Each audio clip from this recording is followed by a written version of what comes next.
오늘 사무엘하 4장에서는 상당히 좀 당황스러운 일들이 벌어집니다. 언뜻 보면은 이 이스라엘은 11지파가 있고 유다는 한 지파밖에 없습니다. 그러니까 그냥 지파수로 보면은 11대 1입니다. 인구수로 봐도 훨씬 더 많아요. 그리고 거기는 과거 사울 왕이 다스렸던 거기고 지금 유다는 거기서 지금 한 지파만 나온 겁니다. 그런데 오늘 4장에서 보면은 그냥 한 방에 이 10배나 되는 이 이스라엘이 유다에 흡수돼 버립니다. 한 방에. 제가 전에 그 육사에서 기초군사훈련 받을 때 이런 비유를 했었습니다. 그 선배들이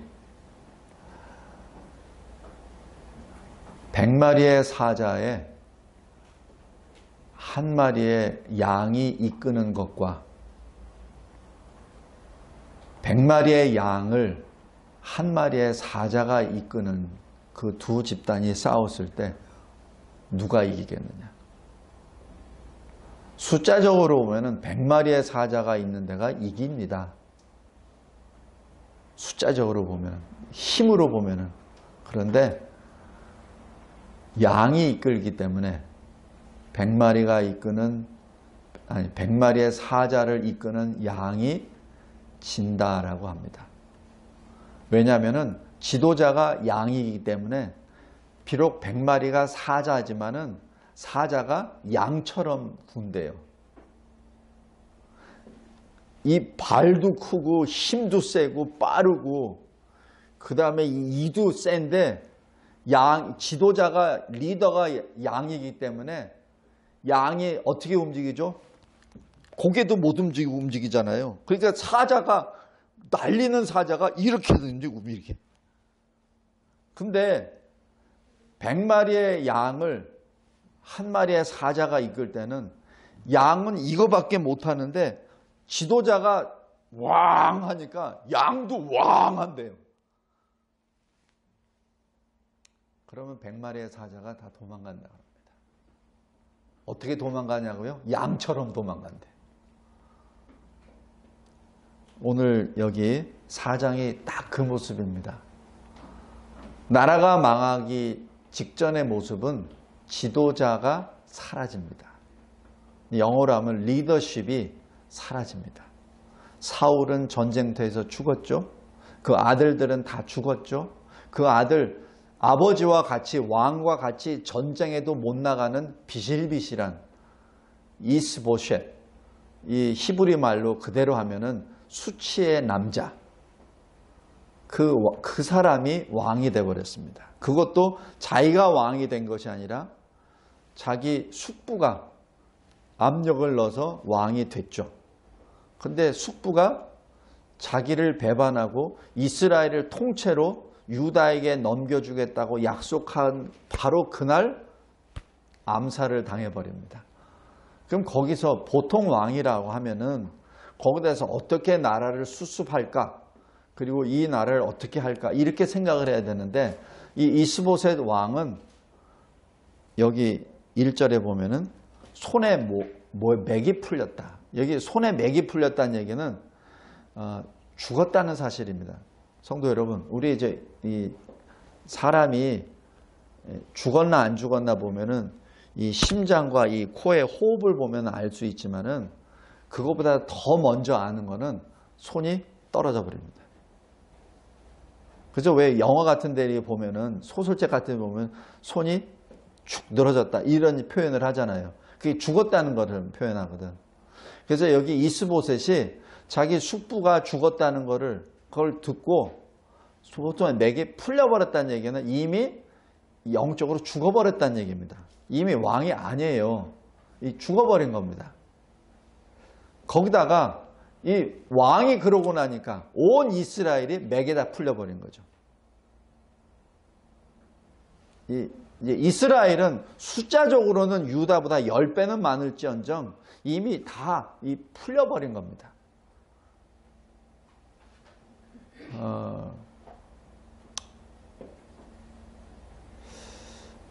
제가 우리 시국 얘기는 가능하면 안 하려고 했는데, 우리나라에도 보면은 그냥 삐라 잘 던지고, 사실 삐라가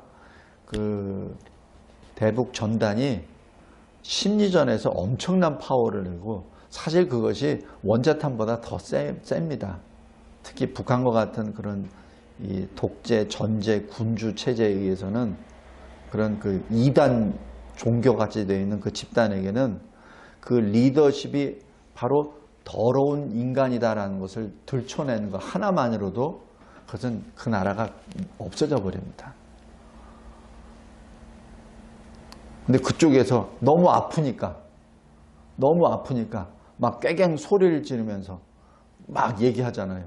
그것도 상소리로.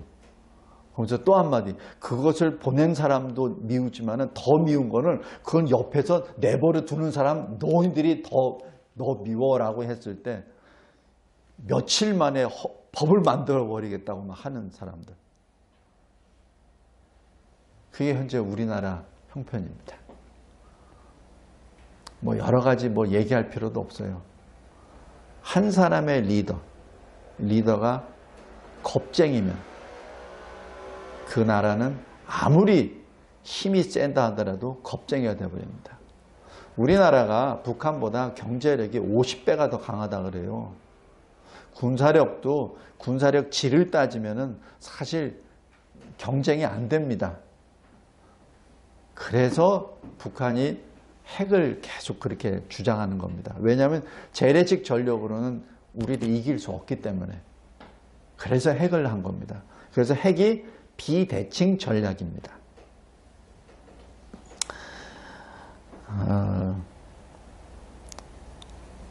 그래서 여기 사무엘하 4장을 보면서 우리나라의 모습을 이렇게 보는 것 같아요. 그러나 사무엘하 4장은 그래도 좋은 편에 들어갑니다. 왜냐하면 하나님을 경외하는 다윗에게 들어가는 거니까. 얼마나 좋아. 근데 우리나라는 하나님을 대적하는 무리들에게 절절절절 매잖아요. 그쪽에서 뭐 한마디 하면 오줌을 싸면서 절절절절 하잖아요.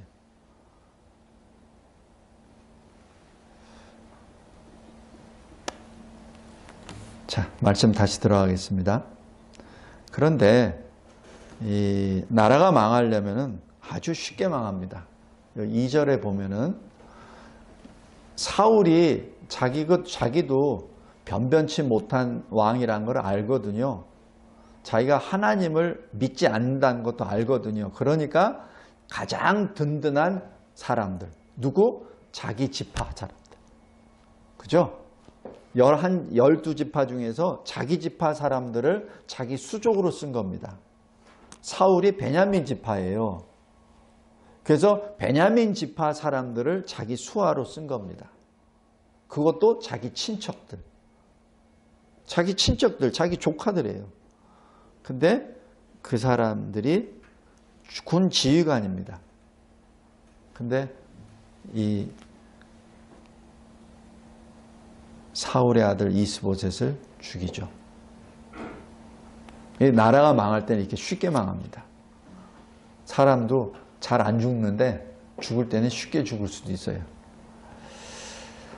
자, 이제 이스보셋이 어떻게 죽나 보겠습니다. 5절에 보면은 여기 볕이 쬐을 때쯤이라고 되어 있습니다. 이 볕이 쬐을 때쯤의 이 표현은 정오라는 것을 의미합니다. 왕이 정오에 지금 낮잠을 즐기고 있습니다. 지금 때가 어느 때죠? 대외적으로는 블레셋이 벌써 7년 전에 전쟁 이후에 계속해서 압박하고 위협하고 해서 지금 위험한 상태예요. 블레셋이 공격을 하고 싶지 않아서 공격 안 하는 게 아니라 지네들끼리 싸우니까 뒷짐지고 가만히 보는 거예요. 보고 있다가 누가 지금 싸우고 있지? 누가 약하지? 할 때 하나 약해지면 그거 먹으려고 지금 가만히 침 흘리고 지금 이렇게 보고 있는 겁니다. 그리고 대내적으로는 어떻게 되죠? 자기를 왕으로 세운 지금 이 아브넬이 죽었어요. 그것도 처참하게 유대에서. 근데 지금 왕이 뭐 하고 있어요? 대낮에 잠자고 있습니다. 이게 맥이 풀린 사람.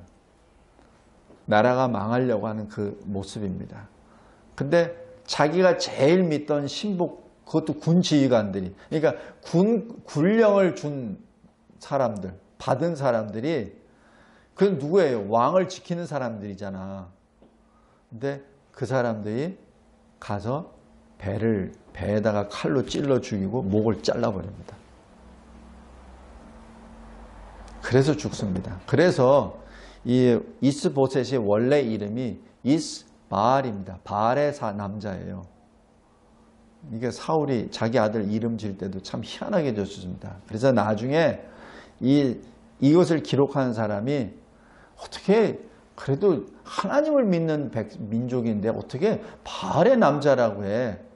그래서 이스보셋, 수치의 남자라고 이름을 바꿨다고 그렇게 성경학자들이 해석을 합니다. 이스보셋의 머리를 들고 이 두 장군이 약 100km 정도 떨어져 있는 이 헤브론으로 달려갑니다. 밤새도록 달려가죠. 왜냐하면 이게 정오 때 목을 잘랐으니까. 그리고 100km 정도 가려면은, 그죠? 그래서 밤이 새도록 가서 다윗에게 딱 들어갑니다. 어떤 마음으로 가져갔을까요? 사울이 다윗을 죽이려고 했었지, 또 오랫동안 이스라엘과 유다가 이렇게 전쟁을 했지, 적이잖아. 그러니까 적의 왕의 목을 갖다 줬으면 어떻게 했죠? 1등 공신이지. 그러니까 내가 다윗 밑에서 뭐 좀 할 수 있을 거야 라는 생각을 했고, 또 하나는 여기 이스보셋을 보니까 영 가망 없어. 누가 제일 잘 알죠? 이스보셋 옆에 있는 사람이. 이 사람 가망 없어라고 제일 먼저 아는 사람은 자기 자신이고, 그 다음에 제일 옆에 있는 측근이 그걸 알죠. 그러니까 가망 없어. 그러니까 목 잘라서 들어가서 내가 저 다윗에게 하나님이 기름 부음을 해주신 그 다윗에게 가서 거기서 좀 군사령관 하는 게 더 낫지 않아? 이런 생각이죠. 자, 이때 다윗이 두 번째, 다윗이 처하는 그 자세를 봅니다. 다윗이 9절에 보면은 이렇게 말합니다. 내 생명을 여러 환난 가운데 건지신 여호와께서 살아계심을 두고 맹세하노니. 이건 뭐예요? 하나님 앞에서 내가 맹세한다는 얘기입니다. 하나님의 이름으로 맹세한다는 얘기죠. 그러면서 너는 죽으리라. 어찌 자기 왕을 죽이는 것도 그런데 침상에 누워서 자는 사람, 그러니까 저항도 못하는 사람을 목을 잘라서 나한테 가져오냐는 얘기죠. 비록 이스보셋은 하나님의 뜻을 반하는 자입니다. 하나님의 뜻은 뭐예요? 다윗이 왕이야. 그러니까 정상적인 신앙인이라면 이스보셋이 다윗에게 가서 나라를 양보해야죠. 그게 정상적인 거죠. 정상적인 신앙인이라면. 그런데 이 신앙인이 아니에요. 그 아버지 그 아들이야. 그러고 나니까 그냥 하나님의 뜻에 대적하느라고 계속해서, 하나님은 다윗이 왕이라고 했는데 계속해서 자기 아버지처럼 내가 왕이야 라고 얘기합니다. 그러면서 수치의 죽음을 받죠. 다윗은 이스보셋이 그런 사람인 걸 알아요. 알지만 그래도 이거는 아니잖아. 분명히 이스라엘이 내 손안으로 들어와 이스보셋이 나에게 무릎을 꿇을 거야. 그거는 하나님의 뜻이야. 알아. 그러나 방법이 이건 아니잖아. 성도 여러분, 우리가 자칫 이 세상 가운데 살면서 우리가 유혹을 받을 때가 뭐냐면, 목적이 선하면 방법은 악해도 좋다. 이런 것이 세상의 어떤 법도, 세상의 방법입니다. 근데 그렇지 않아요. 하나님은 목적도 선한 걸 요구하시지만 방법도 선한 것을 요구하십니다. 제가 지난번 어느 성경 공부에서 이런 말씀을 잠깐 예로 드렸었는데, 몸을 파는 창녀가 11조를 드렸다고 합시다. 하나님이 그것을 기쁘게 받으시겠습니까? 도둑질하는 강도가 자기가 도둑질한 것의 10분의 1을 하나님 앞에 11조로 드렸습니다. 하나님이 그것을 기쁘게 받으시겠습니까?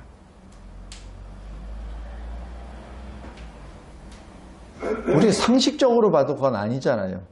근데 하나님은 성도 여러분, 우리의 구약에서도 보면은 하나님께 예물을 드릴 때 점도 없고 흠도 없는 제물을 드리잖아요. 설사 우리가 아무리 구원받은 그리스도인이라고 하지만은 우리가 잘못된 예물을 하나님 앞에 드리면 하나님은 받지 않으십니다. 특별히 하나님은 우리 중심을 보시잖아요. 그래서 제가 예배를 인도하는 목사가 될 때 가장 무거웠던 것이, 지금도 마찬가지, 점점 더 무거워집니다. 너 진짜 그 강단에 설 자격이 있어? 이 질문입니다. 이거는 저 자신에게 하는 질문입니다. 너 김진성 목사, 너 그 강단에 서서 설교할 자격이 있는 거야? 성도 여러분, 굉장히 두렵습니다. 그래서 이 강단에 서기 위해서 무척이나 노력하고 나름대로 하나님 앞에 기도합니다. 하나님, 저의 인간의 소리를 하나라도 내지 않게 하소서. 오직 하나님의 말씀만을 전하는 도구가 되게 하소서라고 합니다. 그러나 그것이 온전하지 않음을 고백합니다. 그래서 늘 여러분들도 기도해야 됩니다. 저만 기도하는 것이 아니라 여러분들도 기도해야 됩니다. 여러분들도 내가 저 목사의 설교를 통해서 인간 목사의 소리가 아니라 하나님의 음성을 듣게 하소서. 그 기도를 하며 들어야 됩니다. 그러지 않을 때는 아무런 선한 것이 없습니다. 여기 다윗은 그들의 중심을 알기 때문에 거기서 하나님의 이름으로 처단합니다. 여기서 우리 인간적으로 봤을 때 이렇게 생각할 수 있어요. 자기한테 왕의 목을 가져온 사람은 자기한테는 유일한 거잖아요. 그러니까 이 사람을 만약에 치게 되면 인간의 생각으로, 그러면 나한테 충성할 사람은 없잖아. 이렇게 돼버려요. 그죠? 그래서 아마 치는 게 굉장히 어려울 겁니다. 인간적인 판단에서는. 그래서 여기서 저는 개인적으로 다윗을 굉장히 높이 평가합니다. 제가 군 지휘관을 해봤기 때문에 그거를 느껴요. 사실 치기 어려워요. 근데 지금 다윗은 자기 인간의 개념이 아니라 하나님의 이름으로 선포합니다. 내가 하나님의 이름으로 너를 처단한다 라고 말합니다. 그래서 이 다윗은 자기가 생각했던 인간의 유익이 아니라 하나님의 나라와 하나님의 의를 먼저 구한다는 선언을 여기서 해버립니다. 그래서 어떻게 되죠? 자연스럽게 유다는, 이스라엘은 하나님 앞에 거룩하라라는 명령입니다. 손으로, 아예 행동으로 명령하는 것이죠. 이 다윗이 한 행동은 엄청난 겁니다. 이것은 한편의 설교입니다. 다윗이 그 두 장군을 죽임으로 인하여 설교하는 것이죠. 내가 나한테 유리하다고 생각하지 말고 하나님께 무엇이 선한지를 먼저 판단하라. 비록 너희들이 내 부하고 내 신하이지만, 내 백성이지만, 너희들은 내 신하고 내 부하고 내 백성이기 전에 하나님의 신하요, 하나님의 부하요, 하나님의 백성임을 깨달으라. 지금 엄청난 이 설교입니다.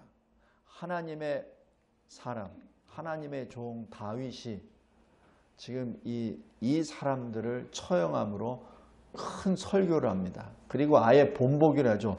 수족을 잘라버리죠. 왜? 그렇죠? 손과 발로 악행을 했잖아요. 그러니까 하나님 앞에 범죄한 자의 손과 발은 이렇게 된다라고 이렇게 합니다. 자, 말씀을 맺겠습니다. 여기 오늘 본문에서 잠깐 여기 4절에 보면은 무비보셋에 대해서 언급을 합니다. 왜냐하면은 무비보셋은 그래도 사울의 아들 요나단의 또 아들이잖아요. 이게 사울의 손자죠. 그러니까 세상의 논리로 보면은 차기 대권 주자죠. 그런데 이 무비보셋도 마찬가지 다리를 저습니다. 그래서 이 구약 시대의 이 왕은 흠이 있는 사람은 왕이 되면 안 돼요. 왜냐하면 하나님 앞에 일단은 법으로서. 그래서 이 다리가 전다는 것도 표현을 합니다. 그 얘기는 뭐죠? 이미 왕 위에 올 사람이 아무도 없다는 것을 의미합니다. 첫 번째 교훈. 비록 악인이 하나님을 대적하는 자가 하나님의 뜻을 반하고 계속해서 자기 뜻대로 주장한다 하더라도, 역사가 마치 악인이 주장하는 것처럼 된다 하더라도 궁극적으로는 하나님이 역사하십니다. 하나님의 뜻대로 이루어지십니다. 그 첫 번째입니다. 그 다음에 두 번째, 다윗의 삶을 봅니다. 다윗은 항상 하나님께 가 있습니다. 오늘 시편 119편의 말씀처럼 여호와가 나의 분기십니다 처럼 다윗이 고백합니다. 나의 소유는 하나님입니다 라는 고백이죠. 그래서 모든 것을 하나님에다 맞춥니다. 그래서 다윗의 판단 기준도 하나님이 어떻게 행하실까, 이럴 때는 하나님이 어떻게 행하실까, 이거죠. 다윗이라고 생각 안 했겠습니까? 다윗도 사람인데. 그런데 다윗이 판단하는 것은 하나님이라면 어떻게 하셨을까? 그겁니다. 성도 여러분, 여러분들이 이 세상을 살면서 어떤 판단을 할 때 하나님은 하나님이라면 어떻게 하셨을까? 그것을 늘 자문하시기 바랍니다. 그래서 다윗처럼 작은 자기 소욕을 추구하는 것이 아니라 하나님 나라를 먼저 구하며, 그리하여 어떻게 되죠? 아주 자연스럽게 다윗은 통일 이스라엘을 건설합니다. 그리고 아주 자연스럽게 하나님의 말씀을 이룩하죠. 저와 여러분이 이러한 신앙의 열매를 맺는, 그리하여 하나님의 나라와 하나님의 의를 이루어 나아가는 하나님이 기뻐하시는 작은 그릇이 되시기를 주 예수 그리스도의 이름으로 기도합니다. 하나님 아버지, 감사하고 감사합니다. 늘 주님이 주시는 말씀으로 저희들을 바라보고 또 주님이 주시는 그 말씀으로 하나님을 바라보며 오직 하나님을 위하여 살고 죽습니다. 하나님, 이 시대 참으로 악한 시대에 살고 있고 악한 리더십에 의하여 이 나라가 통째로 공산주의 또 이상한 곳으로, 우리가 경험하지 못한 곳으로 끌려가는 그러한 슬픔에 젖어 있습니다. 하나님, 그러나 아무리 악인이 그렇게 악한 행동을 하고 이 나라를 어떻게 부서뜨리려고 애를 쓴다 하더라도 하나님이 계심을 우리는 잘 알고 있습니다. 그리고 우리는 믿습니다. 하나님이 이 모든 것을 하나님의 뜻대로 회복하시리라 믿습니다. 하나님이 이 대한민국을 세우셨습니다. 공산주의 나라로 전락시키기 위해서 이 나라를 세우시지 않았다는 것을 우리는 확신합니다. 또 악한 적그리스도의 공산주의자들에게 이 나라를 맡기기 위해서 이 나라를 또한 세우셨다고 결코 믿지 않습니다. 하나님의 방법으로 하나님의 때에 분명히 이 나라를 다시 거룩하게 세우시리라 확신합니다. 하나님, 이 때를 위하여 준비하는 저희들 되게 하여 주시고 이 때를 위하여 늘 하나님께 더욱더 거룩의 모습으로 나아가 하나님이 기뻐하게 사용하시는 선한 도구가 되는 우리들의 인생 여로 이 대한민국이 되게 하옵소서. 하나님 감사합니다. 오늘 주일 예배를 통하여 주의 말씀이 우리에게 힘이 되고 주의 말씀이 우리에게 기쁨이 됨을 찬양합니다. 예수 그리스도의 이름으로 기도드리옵나이다. 아멘.